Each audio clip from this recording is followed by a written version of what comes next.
Fala galera, beleza? Estamos aqui hoje com o Zorzo para a gente trocar uma ideia sobre um acessório da bike que cada vez mais está sendo mais utilizado, o pessoal está comprando mais, está usando mais e a gente vai discutir aqui, conversar um pouco para você ver se vale a pena o investimento para você na sua próxima bike ou na sua bike atual. Né, Zorzo? Isso aí. Canote retrátil, galera. Tem gente que tem dúvida se vale a pena investir nisso, se vai ser útil ou não vai. Então, assim, vamos começar do começo, assim, para tentar fazer com que o cliente encontre esse uso na bike dele. Né? Então, o que eu queria começar explicando, assim, que a gente tem 3 pontos onde a gente distribui nosso peso na bike. Sim. Né? Um vai ser lá embaixo no pedal. Então, o movimento central é um ponto. O guidão é outro e outro ponto é o selim. Sim. Né?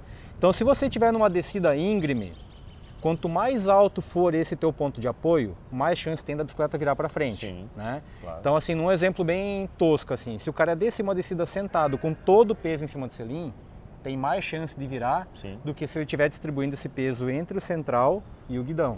Acontece bastante, tá? Então, assim, no resumo, o ideal numa descida íngreme é você estar com todo o peso em cima do central e usando o braço apenas para guiar a bicicleta, não se apoiando em cima da manopla. Sim. Eu, por mim, assim, lógico, eu não tenho a habilidade que o Valmor tem para descer, para saltar e tudo, mas por mim, quando eu estou começando a descer, se eu vejo que eu estou com muita pressão em cima do braço, é porque vai dar bosta. Eu tenho que me jogar um pouco mais para trás para conseguir colocar o peso em cima do central. Sim. E aí que entra a função do retrátil, porque para você jogar o peso para trás, chega uma hora que você bate a barriga no selim. Aí batendo a barriga no selim, você acaba apoiando o seu peso aqui, que é aquele ponto de gravidade mais alto. Sim, né? Tudo que a gente está tentando desfazer. Isso. E a gente acaba fazendo. E aí, baixando, a gente consegue trabalhar com o corpo mais para trás sem tocar no selim. E aí troca o centro de gravidade da bicicleta e acho que fica mais dirigível a bicicleta na descida. Aumenta bastante a movimentação que você tem com a bike embaixo das pernas. Então você tem uma variação lateral que consegue fazer e a variação para frente e para trás do corpo fica mais fácil também. Você consegue ir para trás com mais facilidade, quase encostando no pneu, e na hora de voltar você não tranca a bermuda ou bretelle na parte de trás do selim. Então essa movimentação ela fica muito mais fácil com o canote baixo. Só que, lógico, pedalar com canote baixo a gente não consegue. Já não consegue. Então, assim, lembra que as bikes de DH antigamente, a galera não usava canote retrátil, mas o selim sempre foi baixo, porque facilita a descida. Só que o DH para treinar a gente sabe que é complicado, o cara precisa de resgate para subir e tudo mais. Aí começou a difundir muito no mundo as bikes de enduro e freeride, que é uma bike que o cara já consegue pedalar, já com um curso legal para descer, então é muito mais versátil do que uma bike de DH. E nessas bikes que começou a aparecer o canote retrátil. Aí com a tecnologia aumentando, começaram a colocar cabeamento interno para ele, que antigamente era só por fora, né? Como você mesmo comentou agora há pouco, né?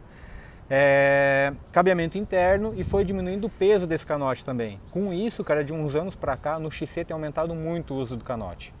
Então a BMC recentemente aí criou um canote que é integrado ao quadro, então é o canote específico da BMC, mas ele fica integrado, ele não tem essa junção aqui, o movimento acontece dentro do quadro mesmo.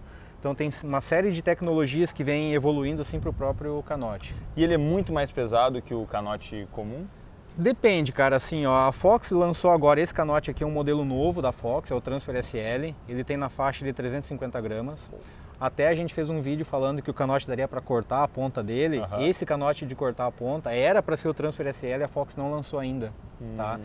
Em virtude do aumento da demanda e tudo mais, a SRAM também voltou atrás com alguns lançamentos dele e provavelmente foi isso que aconteceu com a Fox.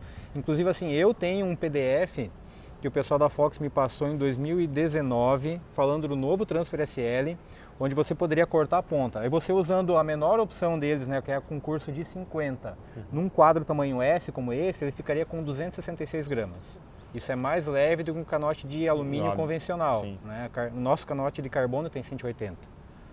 Né? Então... Dos caras também não tem limite, né? Isso. Alguns modelos da SRAM, lógico, isso depende muito do tamanho, né? Eu acho que eu pesei um de 390 milímetros da SRAM AXS, com o controle e tudo mais, ele pesa na faixa de 500 gramas. Esse aqui eu pesei só o canote sem a trava, ele tem na faixa de 350. Então o aumento de peso seria isso, né? Comparando com um canote 200, de alumínio, não aumenta quase nada. Com um canote leve de carbono, talvez o cara está aumentando aí 150, 200 gramas na bicicleta. Mas aí assim, aquela pergunta de novo, vale a pena ou não vale? Eu acho que depende muito de onde o cara anda. Entendeu? Se ele pega mais trechos onde vai subir e depois descer, trechos mais técnicos, vale muito a pena. Quanto mais íngreme forem as descidas e mais técnicas, mais vantagem o cara tem de usar o canote. O cara às vezes que vai para o estradão, que roda mais em trecho urbano, se desloca, talvez não seja... É muito estradão, assim. Eu particularmente nas descidas de estrada, com curva aberta e veloz, eu prefiro não baixar o canote para poder usar o selim como um ponto de apoio para a perna. E daí na curva de dentro assim, a gente apoia o selim na perna para a bike ficar mais estável. Então eu andando numa descida de alta velocidade, com curva aberta, eu prefiro andar com canote alto. Já o Valmor não, ele sempre baixa para poder movimentar a bike, poder brincar mais e tal. Então isso aí vai um pouco de cada um. Mas no resumo, quanto mais íngreme for, mais vantagem vai ter o canote retrátil. Eu li em alguns sites da internet que chegaram a usar em algumas bikes de estrada. Você acha que seria viável isso? Então, cara, tá aumentando bastante agora o mix de canote retrátil para gravel. Eu acho que na bike de estrada, assim, lógico, agora mudou aquela regra da UCI, né? A gente não pode mais se abaixar na bicicleta daquela forma que os caras faziam. Você tem que ter o contato com o banco. Então provavelmente daqui a pouco vai ter alguém usando isso aí, testando e tal, mas eu vejo que no gravel acaba tendo mais vantagem do que numa bike de estrada, né? Então, se como é que fala? Ele encaixa na bike de gravel sem problema. Depende, cara, porque assim, se a gravel for com um canote 31.6, é mais fácil. Tem pouco canote no mercado com a medida 27.2. Então, por exemplo, a nossa gravel, que tem essa mesma dimensão do canote da Volcano, serviria, tá? Um dos problemas ainda é a rota de cabo interna. Sim. Tá? Porque poucas gravels vão ter a entrada do cabo e a saída, entendeu? Então isso é uma coisa que a gente tem que ver ainda, nada difícil de fazer também.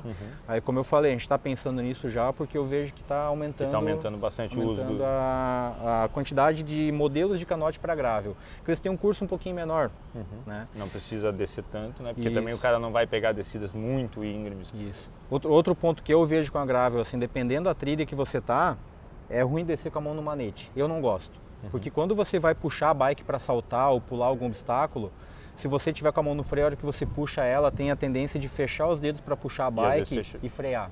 Então, quando eu estou descendo uma trilha técnica, eu prefiro descer no drop. O Valmor já anda bastante com a mão em cima do manete. Eu já não consigo, né? Porque você tem que segurar com esses dois dedos que dão bem firme, tem que ter uma coordenação ali que eu ainda não tenho. E descendo no drop, como eu desço, fica mais longe ainda para jogar o corpo para trás. Por isso que tem a vantagem do canote. Fica mais fácil descer no drop com o selinho um pouquinho mais baixo. Então, porque aí você fica mais baixo e a tendência do quadril também é baixar. Isso, eu acho que é essa necessidade que a galera está vendo assim, quanto ao retrátil na gravel. E no mountain bike, como eu falei, aí difundiu bastante isso aí no cross country agora. Inclusive a BMC está por lançar, eu não sei se já estão comercializando ou não. Na bike que a gente tem aqui ainda não é esse sistema. Mas lá fora, a Copa do Mundo e Mundial, os caras estão andando com canote que ele sobe e desce no botão. No botão, eu vi isso. O cara aperta o botãozinho, o canote desce, aperta o botãozinho, o canote sobe. Porque a maioria dos canotes hoje, você precisa colocar o seu peso. Empurra o botão e abaixa com o seu peso, né? A hora que solta o botão ele fica. Quiser voltar um pouquinho, ele volta. Mas tem que ter o teu peso em cima do canote para ele baixar. Esse da BMC que eu digo, você empurra o botão, ele desce, empurra de novo, ele sobe. Então, qual que é a vantagem? Se você já começou a descer e esqueceu de baixar o canote, você tem que empurrar a alavanca, sentar de volta para ele descer, e aí você continua a descida. Esse da BMC não, você não precisa sentar nele para ele baixar. Você pode estar já pode estar no meio da descida, aperta o botão, ele desce, continua descendo, aperta e sobe. Não sei se alguém usa, mas usa com esse sentido, mas a gente sabe que a altura do banco em algumas subidas, às vezes um pouquinho mais baixo, ele ajuda bastante na produção de força. E às vezes em percursos mais planos, o banco um pouco mais alto, ele tem um ganho às vezes um pouco maior para manter o passo. Isso. Então às vezes se a pessoa tiver um tato melhor para controlar a subida e descida do canote, ela consegue aproveitar esse ganho dessas duas diferenças de altura. Exatamente, até já escutei alguém falando sobre isso, que na subida íngreme, quando é técnica, prefere baixar um pouquinho mais o canote para poder movimentar um pouco melhor a bike, para passar uma erosão, raiz, pedra, naquela subida que não é só torque. Quanto mais o banco um pouco mais baixo, a gente usa mais quadríceps e glúteo. Isso. E quando o banco um pouco mais alto, a gente acaba solicitando um pouquinho mais o posterior também. Isso. Só que no caso de uma subida mais íngreme, a gente quer só a potência e aí acho que... E às vezes aquele jogo de corpo em cima da bike para passar os obstáculos. A bike fica mais na mão, né? Isso, exatamente. Então, beleza, galera? Então é isso. Esperamos tirar algumas dúvidas de vocês sobre o canote retrátil. E agora você tem que avaliar se vale ou não a pena a aquisição. Isso aí, galera. Se Beleza? alguma dúvida aí, comentem aí. A gente vai tentando responder aí o máximo que der. Valeu? Valeu!